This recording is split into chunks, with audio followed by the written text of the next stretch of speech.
नमस्कार मित्रों, नमस्कार गोयल साहब। आज एक नए पॉडकास्ट के साथ फिर मैं प्रोफेसर सीपी भसीन और मेरे मित्र मिस्टर रवि गोयल आप लोगों के सामने उपस्थित हैं। कहा जाता है लोकतंत्र के 4 स्तंभ होते हैं। पहला विधायिका, दूसरा कार्यपालिका, तीसरा न्यायपालिका। विधायिका का मतलब होता है कानून को बनाने वाले, जो हमारे देश की लोकसभा है, राज्यसभा है, विधानसभा भी इसी कैटेगरी में आती है। दूसरा मैंने कहा विधायिका के बाद कार्यपालिका, जो उसको एक्सिक्यूट करती है, जो भी बॉडी उसको एक्सिक्यूट करती है वो कार्यपालिका में आएगी। तीसरा आता है न्यायपालिका। यदि कहीं डिस्प्यूट है किसी मुद्दे पे, न्यायपालिका ही उसका समाधान निकालती है। और हमारे देश की सुप्रीम कोर्ट और हाई कोर्ट जितनी भी है राज्य में, वो सब सक्षमता से कार्य कर रही है। अब आता है चौथा स्तंभ कौन सा है। जी हां, किसी भी लोकतांत्रिक देश में लोकतंत्र का जो चौथा स्तंभ होता है वो वहां का मीडिया होता है, संचार व्यवस्था होती है। अब मीडिया चाहे प्रिंट मीडिया हो या इलेक्ट्रॉनिक मीडिया हो। प्रिंट मीडिया आजकल लुप्त प्राय हो रहा है। मैं ये नहीं कह रहा हूं लुप्त हो गया है, लुप्त प्राय हो रहा है। मेरे जैसे कई ऑर्थोडॉक्स लोग अभी भी अखबारों की हार्ड कॉपी लाके पढ़ना पसंद करते हैं। लेकिन आजकल इतने तरह के चैनल हमें टीवी पर मिल रहे हैं न्यूज के लिए, हो सकता है ये कारण हो कि लोग हार्ड कॉपी से दूर भाग रहे हो। चलिए कोई भी मीडिया लें, आज का जो मुख्य केंद्र रहेगा वो इलेक्ट्रॉनिक मीडिया पे रहेगा। यदि हम इलेक्ट्रॉनिक मीडिया के जो न्यूज चैनल हैं उनकी बात करें तो लोकतंत्र का जो चौथा स्तंभ होता है, मैं समझता हूं, जो मैंने कहा मीडिया, चाहे इलेक्ट्रॉनिक हो या प्रिंटेड मीडिया हो। हमारी चर्चा आज इलेक्ट्रॉनिक मीडिया पे है और इलेक्ट्रॉनिक मीडिया पे ही होनी चाहिए। क्या वो सही अर्थों में लोकतंत्र के चौथे स्तंभ का काम कर रहा है? कहीं ऐसा तो नहीं कि वो राजनीतिक पार्टियों में से किसी एक पार्टी को प्रमुखता देकर शायद जनता तक वो आवाज नहीं पहुंचा रहा जो किसी भी लोकतंत्र में, किसी भी मीडिया से, किसी भी टीवी चैनल से की जा सकती है। भ्राता रवि गोयल जी के विचार जानना चाहूंगा। बिल्कुल ठीक है। इलेक्ट्रॉनिक मीडिया ही आज के युग में सबसे ज़्यादा सशक्त मीडिया है। सशक्त मीडिया है। और आज देश के अंदर एक पूर्ण लोकतंत्र है और लोकतंत्र के अंदर मेरे अपने विचार से मीडिया को पूरी स्वतंत्रता है। और मैं इलेक्ट्रॉनिक मीडिया के अंदर मैं सिर्फ उसी को नहीं गिनूंगा, जैसे अगर आप कहें जो नेशनल चैनल्स हैं, आज तक हो, न्यूज चैनल्स हैं जी। इसके अलावा आज न जाने कितने लोग अपने विचार यूट्यूब के जरिए शेयर करते हैं जी। सोशल मीडिया, उसको सोशल मीडिया कहेंगे। लेकिन आज हमने जो अपने आप को कन्फाइन किया वो इलेक्ट्रॉनिक मीडिया तक किया है। मैं कहूंगा कि वो भी न्यूज मीडिया और सोशल मीडिया दोनों ही इलेक्ट्रॉनिक मीडिया है, मैं जैसा मानता हूं। चलिए आप इसको और थोड़ा प्रकाश डालिए, फिर मैं बात। बस मैं तो यही कहूंगा कि मैं दोनों को मानता हूं और मुझे लगता है कि मीडिया पूरी तरह स्वतंत्र है। ये देश की एक बड़ी खूबसूरत बात है। सोशल मीडिया भी स्वतंत्र है और न्यूज़ मीडिया भी स्वतंत्र है। वो स्वतंत्रता से अपनी हर बात को रखते हैं। बहुत सारा मीडिया प्रो गवर्नमेंट होता है और बहुत सारा मीडिया एंटी गवर्नमेंट भी होता है, वो चलता है। आज किसी भी एंटी गवर्नमेंट मीडिया को बैन करना या उसके ऊपर किसी तरीके का कोई प्रतिबंध लगाना, ऐसा हम पिछले 10 साल से नहीं सुन रहे हैं। क्योंकि जब हम मीडिया की स्वतंत्रता की बात करेंगे तो उसमें सवाल एक ही आता है कि जो भी मौजूदा सरकार है, अगर कोई उसके विरुद्ध बोलना चाहता है, क्या उसकी आवाज़ को दबाया जाता है? बिल्कुल नहीं। मैंने पिछले 10 साल के अंदर ऐसा कोई वाक्य नहीं सुना ना देखा कि किसी एंटी गवर्नमेंट बोलने वाले इलेक्ट्रॉनिक मीडिया को किसी तरीके से डिक्टेटिव वे से चुप कराया गया हो जी। या उसके ऊपर कोई ऐसी नेगेटिव कार्रवाई की हो। आपने अपनी बात पूरी कर दी है। पहले तो मैं बड़ा दिग्भ्रमित हो गया हूं। जी जरा मैं अपनी बात करूं, एक्सप्लेन करूं। जी जी जी आपने कहा अभी देश में पूरी तरह लोकतंत्र है। 1947 से ही देश में लोकतंत्र है। बीच में कुछ समय के लिए आपात स्थिति लगी थी, लेकिन 77 वर्षों में से मैं समझ लो 1.5 वर्ष निकाल दिया जाए तो लगभग 75.5 साल हमारे देश में लोकतंत्र ही रहा है। तो यह कहना कि अभी देश में पूरा लोकतंत्र है। दूसरी बात आपने ये कही, मैं समझ नहीं पा रहा हूं, पिछले 10 सालों में मैंने तो कभी देखा नहीं कि कभी मीडिया ने बात दबाई हो। जी कहां 10 सालों की बात नहीं हो रही, ये लोकतंत्र में चौथे स्तंभ की बात हो रही है। अब जो आपने अंतिम बात कही थी, मैं उसी बात से या आपके क्या कहना चाहिए जो सुंदर विचार हैं जी जिन्होंने मुझे दिग्भ्रमित कर दिया, जी ऐसे विचारों को सम्मान देते हुए जी मैं एक ही बात कहना चाहूंगा। एक नेशनल टीवी हुआ करता था जिसका नाम था एनडीटीवी। जी उसमें जितने भी अच्छे एंकर हैं वो सब बिहार के ही हैं।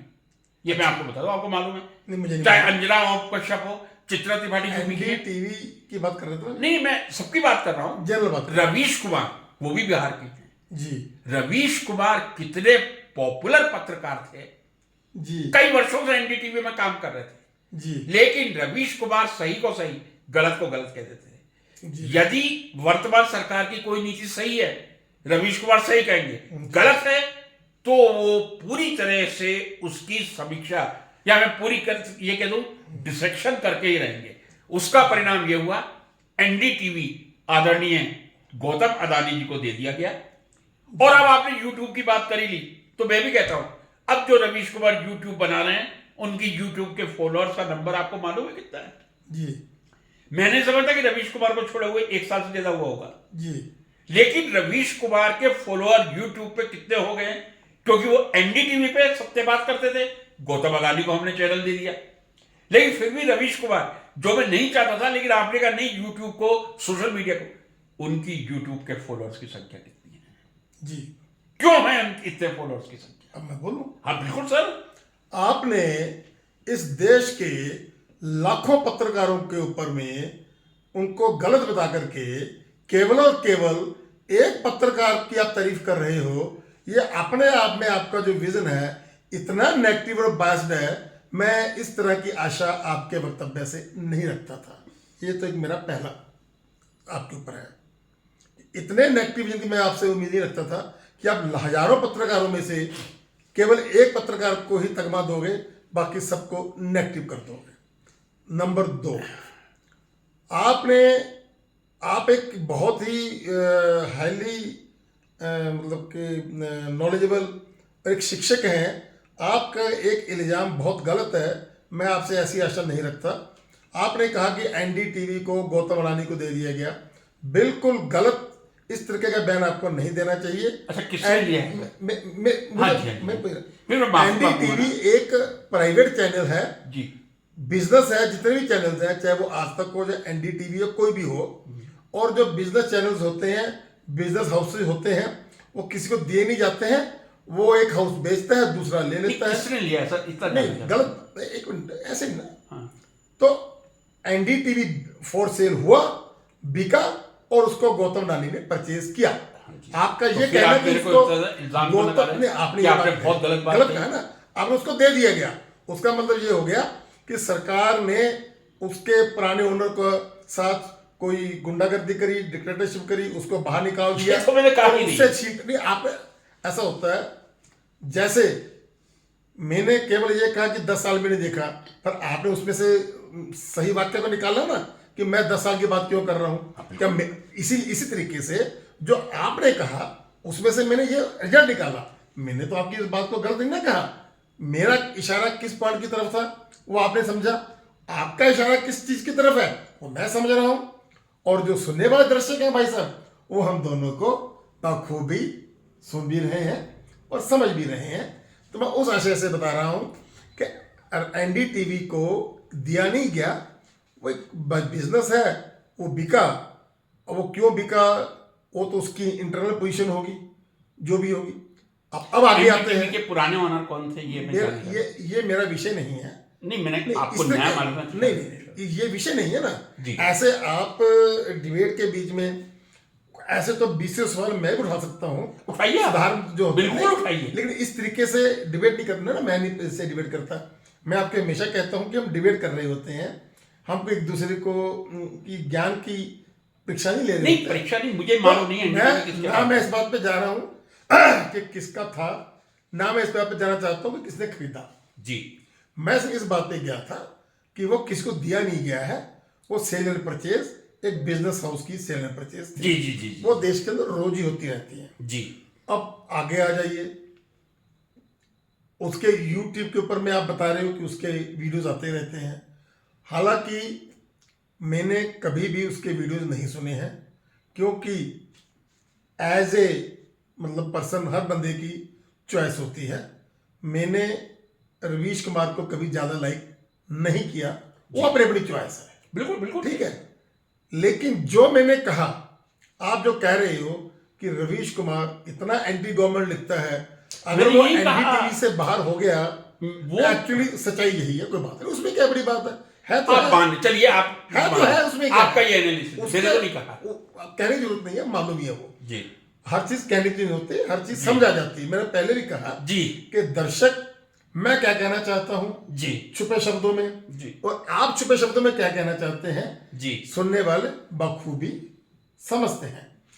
तो मैंने जो कहा था कि मीडिया पूर्णतः स्वतंत्र है, तो रवीश कुमार जैसा एंटी गवर्नमेंट, मैं उसे गलत नहीं कह रहा हूं, एंटी गवर्नमेंट मैं बिल्कुल भी ना, बिल्कुल गलत नहीं कह रहा हूं किसी ना, को। बिल्कुल सही। आप गलत, मैंने रवीश कुमार को मैं गलत बिल्कुल नहीं कह रहा हूं।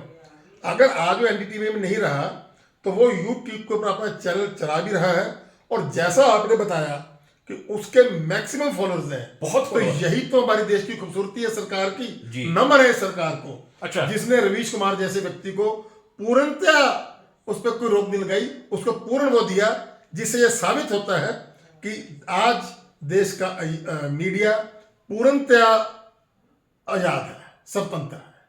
जी इससे ये साबित कर जी, जी, जी, जैसा आपने बिल्कुल, बताया बिल्कुल कि वो यूट्यूब पे बड़ा चैनल चला जी। रहा है, और उसके फॉलोअर्स की भी इतनी बड़ी जी। गिनती है। तो ये आपने प्रूव कर दिया कि कितना मतलब किस वक्त लोकतंत्र है। जी। यही लोकतंत्र है, यही लोग। यही लोकतंत्र है, यही लोकतंत्र की खूबसूरती है भाई साहब। जी। अब आपकी टर्न। तुलसीदास जी ने बहुत अच्छा वाक्य कहा है जी रामचरितमानस में, जी जाकी रही भावना जैसी, जी प्रभु मूरत देखी तिनतेसी। जी सुना होगा आपने भाई साहब? बिल्कुल सुना। जाकी रही भावना जैसी, प्रभु मूरत देखी तिनतेसी। तीन जैसे मैंने तो रवीश कुमार के लिए कभी भी ये नहीं कहा कि वे गवर्नमेंट का विरोध करता था। मैंने तो यह कहा था वो गवर्नमेंट की सही नीति को सही और गलत नीति को गलत बताते हुए पूरा डिसेक्शन करके प्रूव करता था कि ये नीति गलत है। अब हमारी भावनाएं कैसी हैं वो स्वयं हमारे मुख से निकल आता है। दूसरी बात, जो आजकल वातावरण बना हुआ है, यदि रवीश कुमार अपना यूट्यूब बना रहा है, उसके फॉलोअर्स की संख्या बहुत अच्छी खासी है, तो भी अभी गोयल साहब ने यह कह दिया, यही तो महानता है इस देश की कि रवीश कुमार पे कोई प्रतिबंध नहीं लगा, तो उठा के रवीश कुमार को जेल में डाल दीजिए। इतना तो इमरजेंसी में भी नहीं हुआ था। कुलदीप नैयर, नाम सुना है आपने? नहीं सुना? खुशवंत सिंह, जो वर्षों तक हिंदुस्तान टाइम्स के एडिटर रहे हैं, ये पत्रकारिता की जीती जागती, पत्रकारिता की रक्षा करने वालों की मसाल है। ये सेंटेंस आपके मुंह से सुन के मुझे बहुत दुख हुआ। यही तो हमारी विशेषता है कि रवीश कुमार को गवर्नमेंट ने अनुमति दे दी। यदि भारतीय सरकार का यूट्यूब पे नियंत्रण होता तो शायद रवीश कुमार का यूट्यूब बंद हो जाता। क्या भारतीय सरकार का यूट्यूब पे नियंत्रण है? क्या वो भारतीय सरकार के अंतर्गत है? क्या भारत सरकार का है? देखिए, यदि वो रवीश कुमार के यूट्यूब चैनल लाइक कर रहे हैं, निश्चित रूप से यदि भारत सरकार का नियंत्रण यूट्यूब पे होता तो रवीश कुमार की यूट्यूब को कब से एक्सपेल कर दिया जाता, निकाल के बाहर कर दिया जाता। चलिए इन बातों को छोड़ दीजिए, मैं क्यों नहीं यूट्यूब लेना चाह रहा था। यूट्यूब एक चर्चा को बिल्कुल विमुख कर देता है। मैं ये बात को, मुझे ये कहने में कोई संदेह नहीं, कांग्रेस और बीजेपी दोनों के जो आईटी सेल है बहुत ही ज्यादा हाइपर एक्टिव है। मैं एक्टिव नहीं कह रहा, हाइपर एक्टिव कह रहा हूं। एक वीडियो बना के भेजेगा, एक मीम बना के भेजेगा, इमीडिएटली उसका रिएक्शन आ जाएगा। ये आईटी की, इंफॉर्मेशन टेक्नोलॉजी की कितनी बड़ी दुर्गति हो रही है। मैं ये नहीं कह रहा हूं कि ये कांग्रेस कर रही है या बीजेपी कर रही है, दोनों ही सरकारें पैसा बर्बाद कर रही हैं। क्या यूट्यूब बनाने वालों को पैसा नहीं दिया जाता? ये जो दोनों ही सरकारों के आईटी सेल काम कर रहे हैं, इतना घटिया काम कर रहे हैं कि जनता को सकारात्मक विचार देने के बजाय वो इस तरह के यूट्यूब, अभी आपने मुझे जैसे एक फोटो भेजा था, उसमें मोदी और रवीश कुमार को पति पत्नी के रूप में दिखाया गया। व्हाट डज इट इंडिकेट कि हमारी सोच कितनी घटिया हो गई है। और मैं एक प्रश्न आपसे और करना चाहता हूं। आपने कहा रवीश कुमार, ये तो खरीद फरोख्त है। एक रवीश कुमार का एनडीटीवी ही क्यों बेचा गया, या उसी में डील क्यों हुई? दूसरे चैनल में तो नहीं हुई, जी में नहीं हुई, आज तक में नहीं हुई। और मुझे ये कहने में कोई संदेह नहीं, आजकल देश में मीडिया को गोदी मीडिया कहा जाता है, और यह 100% सही है। जो कुछ मोदी जी कहेंगे वही मीडिया दिखाएगा। इतना भयभीत मीडिया, आखिर मैं उस समय 16 वर्ष का था 1975 में, जब आपात स्थिति लगी थी, तब कोई प्राइवेट चैनल नहीं था, भारतीय दूरदर्शन था, लेकिन शायद इतना फेवरिज्म उस समय इंदिरा जी का भी नहीं होता था जितना आज अनडिक्लेयर्ड इमरजेंसी में मोदी जी का होता है। मोदी जी को एक बादशाह दिखाया जाता है कि जो मोदी जी की नीति है उनका स्वागत करो, और जो बाकी सब कुछ है उनके मीम बनाओ, यूट्यूब से बनवाओ और जनता को दिग्भ्रमित करते रहो। कब तक ये सिलसिला चलेगा? परिचर्चा का ये उद्देश्य था कि जो चौथा स्तंभ है लोकतंत्र का, इतना मजबूत होना चाहिए कि वो जनता को जागरूक बना दे। ये नहीं कि वो जनता को एक हवा के झोंके में एक पार्टी की तरफ ले जाए, जनता को जागरूक बनाए, क्या सही है क्या गलत है।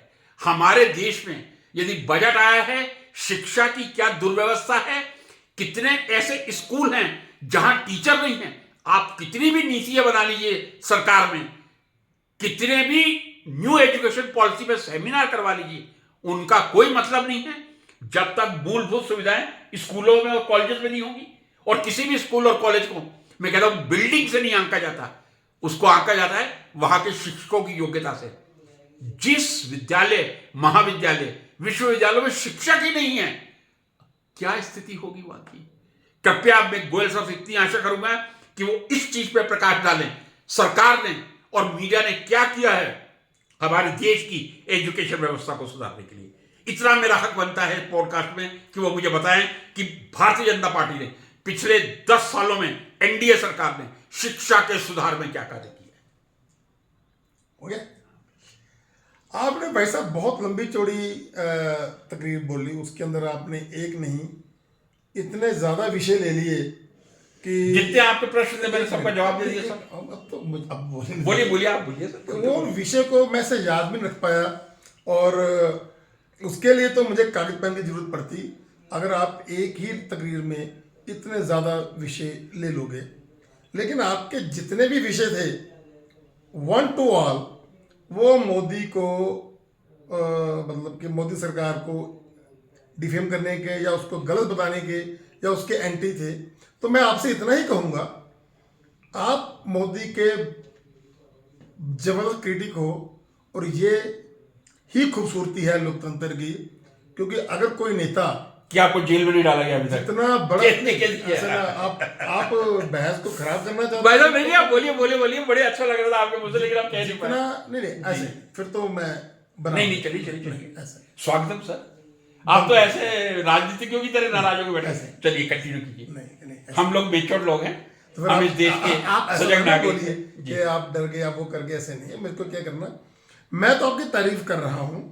जब कोई नेता का कब जैसे जैसे बढ़ता है, उसके क्रिटिक्स उसी तरीके से बढ़ते हैं।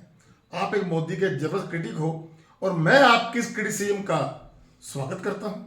आप हो, अच्छी बात है, इसमें कोई गलत बात नहीं है। जिस नेता, जब किसी नेता का कद जितना बढ़ेगा, आज देश के अंदर एक दूसरा नेता है राहुल गांधी, जिसे कि देश के अंदर पप्पू कहा जाता है, और उसको पप्पू भी उसी के पार्टी के एक व्यक्ति ने उसका नाम रखा था, क्योंकि वो बेचारा कोई नेता नहीं है जिससे जिसको उसकी पार्टी ढो रही है, तो पप्पू का कोई भी आपको क्रिटिक नहीं मिलता। पप्पू, सॉरी मैं बोल गया, राहुल गांधी का। क्यों? आप मुझे वैसे आपको माफी मांगनी चाहिए, कई बार के सामने माफी मांगनी चाहिए। कई बार आप मुझे कहते हो कि मैं, अभी भी आपने मुझे कुछ देर पहले ऑफ द रिकॉर्ड कहा था कि आप हमका नहीं, मैं राहुल का क्रिटिक नहीं हूं, क्योंकि उसके अंदर कोई ऐसी बात ही नहीं है। अगर वो उसके अंदर की पावर होती तो मैं क्रिटिक बनूं। वो एक बेहद कमजोर, बिना किसी लाइन के चलने वाला, दिग्भ्रमित सा, एक मतलब के अनमेच्योर सा व्यक्ति है। बाय, मैं तो ओपनली कह रहा हूं, बाय मतलब के by virtue of his family he is the leader, otherwise उसके अंदर लीडरशिप की कोई क्वालिटी है ही नहीं, तो उसका कोई क्रिटिक हो ही नहीं सकता। मोदी एक बड़ा नेता है, आज वर्ल्ड का सबसे बड़ा नेता है। जितना बड़ा वो नेता होगा उतने ही ज्यादा स्वाभाविक रूप से उसके क्रिटिक्स होंगे। तो मैं आपकी उसके प्रति जो क्रिटिक्सिज्म है उसको मैं वेलकम करता हूं। मैं किसके गलत नहीं प्रति? कहूंगा, मोदी के प्रति। मोदी के प्रति, ठीक है, आप हो उसके क्रिटिक। अभी आपने और बहुत सारी बातें थी, मुझे वो याद ही नहीं रही, पर मुझे आपकी सारी बातें केवल एक ही विषय पर आधारित थी, और मैं आपकी क्रिटिसिज्म को गलत नहीं कहता। क्रिटिक्स होनी चाहिए, क्रिटिक्स होना अच्छी बात है। आप मोदी के बहुत बड़े क्रिटिक हो, ये गलत बात नहीं है, ये अच्छी बात है, यही लोकतंत्र है। जी मैं आपका स्वागत करता हूं। जी हाँ।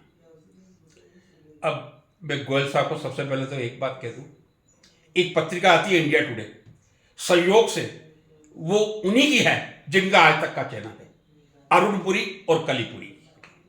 मैं समझता हूं पिछले सप्ताह में एक पूरा सर्वे दिया गया था जनता का कि किसको वो प्रधानमंत्री के रूप में सबसे योग्य मानते हैं। शायद यदि गोयल साहब ने उस इंडिया टुडे को पढ़ा होता तो आज राहुल गांधी की इतनी प्रशंसा नहीं की होती। उसने सर्वे ने कहा है कि कौन सा नेता मोदी जी के बाद सबसे लोकप्रिय नेता है भारत का प्रधानमंत्री बनने के लिए। आप पप्पू कहिए, आप अपने मन को खुश कहिए, आप अपने साथियों को खुश कीजिए। कैमरे के सामने आपने पप्पू कहा, ये मैं समझता हूं ये हमारे पढ़े लिखे होने की निशानी नहीं हो सकती। पप्पू को तो पप्पू ही कहा जाएगा, मैं तो दोबारा बोल देता हूं। अब आप बोलिए। क्योंकि उस व्यक्ति को पप्पू जो है उसी की पार्टी के नवजोत सिंह सिद्धू ने ही बताया था पहली बार। अब मैं अपनी बात पूरी और उसकी पार्टी के कई नेताओं ने कई बार बयान दिया है कि हम इस बात से परेशान तो हैं। वो जनता पागल है जिसने उसे योग्य माना है प्रधानमंत्री पद के। इंडिया टुडे का सर्वे गलत है।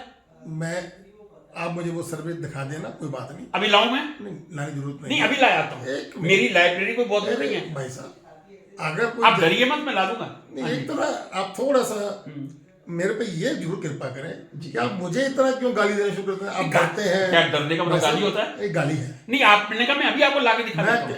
आपने मेरी बात नहीं पूरी होने देते। अच्छा, कोई भी सर्वे हो, सर्वे होते रहते हैं जी, इलेक्शन भी होते रहते हैं, क्रिटिक्स भी होते हैं, इलेक्शन में हार जीत भी होती रहती है, ये सब चलता रहेगा।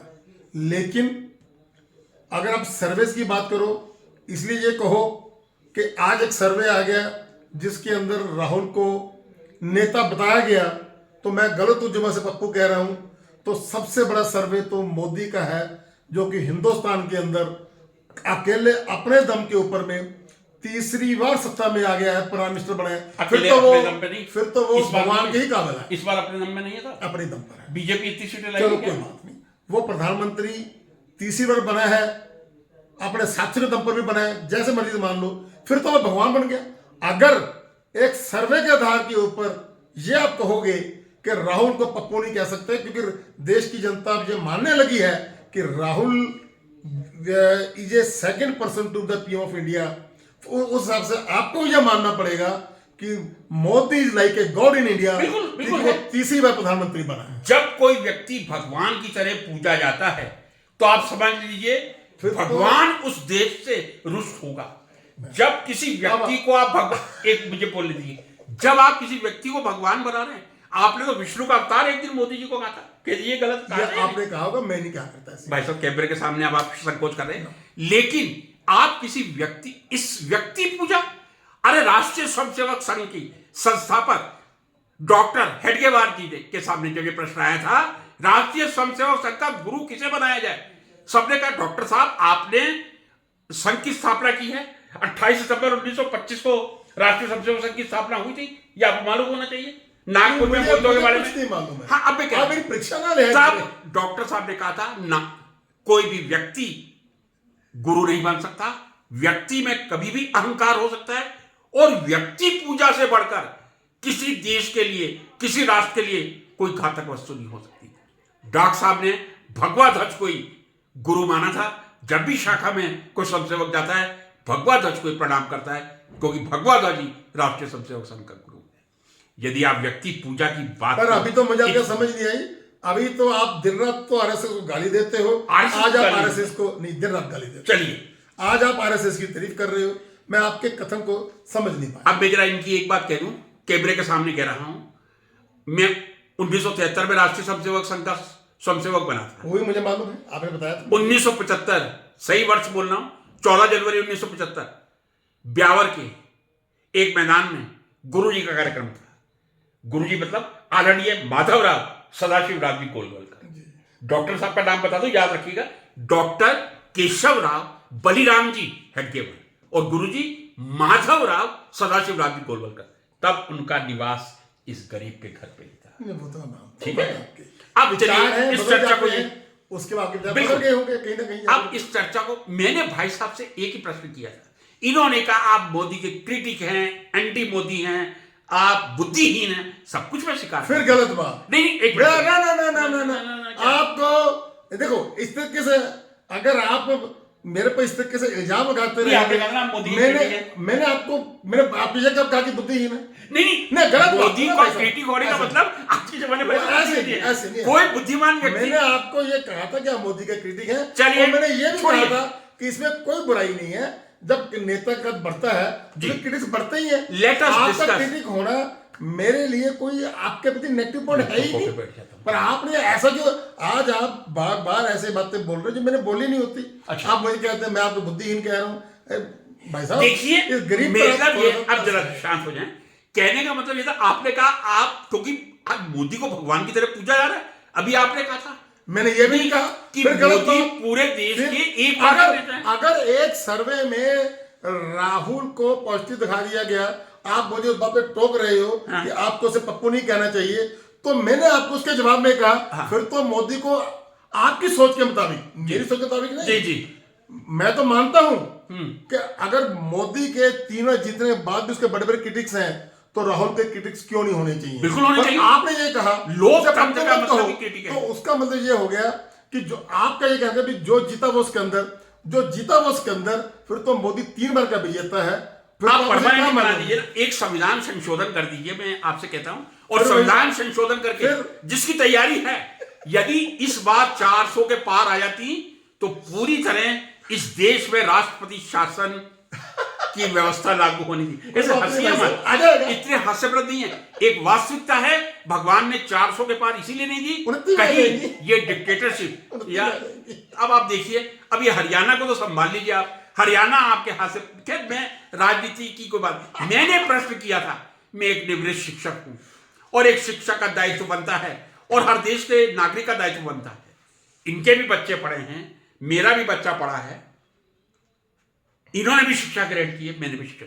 मैंने इनसे एक प्रश्न किया, मुझे कृपया एक बात बता दी, कृपया एक बात, पिछले 10 सालों में एनडीए की सरकार ने देश के 15 लाख स्कूलों के लिए क्या किया है, देश की 1000 यूनिवर्सिटीज के लिए क्या किया है, देश के 50,000 कॉलेजेस के लिए क्या किया है? एक वाक्य में जरा बताने का कष्ट करें।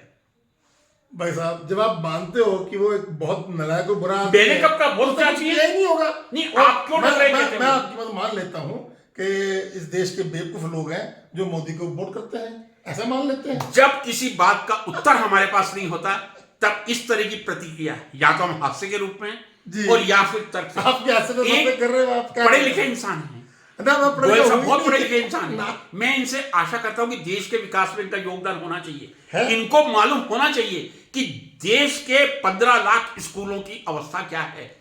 बहुत क्या अच्छी अवस्था है। प्राइवेट स्कूलों को छोड़ के बहुत अच्छी गवर्नमेंट, सुन लीजिए, गवर्नमेंट स्कूलों की अच्छी व्यवस्था है। बहुत अच्छी व्यवस्था है। कई यूनिवर्सिटी ऐसी हैं जिसके डिपार्टमेंट केवल एक शिक्षक के सहारे चल रहे हैं, एक शिक्षक के सहारे। जरूरत नहीं मुझसे ज्यादा। अच्छा, एक से ज्यादा वाह नहीं जी। है। एमएससी कक्षाओं में यूनिवर्सिटी के किसी डिपार्टमेंट में एक से ज्यादा शिक्षक की जरूरत नहीं है। नहीं है। ये हमारे देश का परम दुर्भाग्य जरूरत है नहीं कि है। हमारे देश का पढ़ा लिखा नागरिक जो अपने आप को इस देश का भाग्य विधाता समझता है, वो कह रहा है कि एक ही व्यक्ति बहुत है।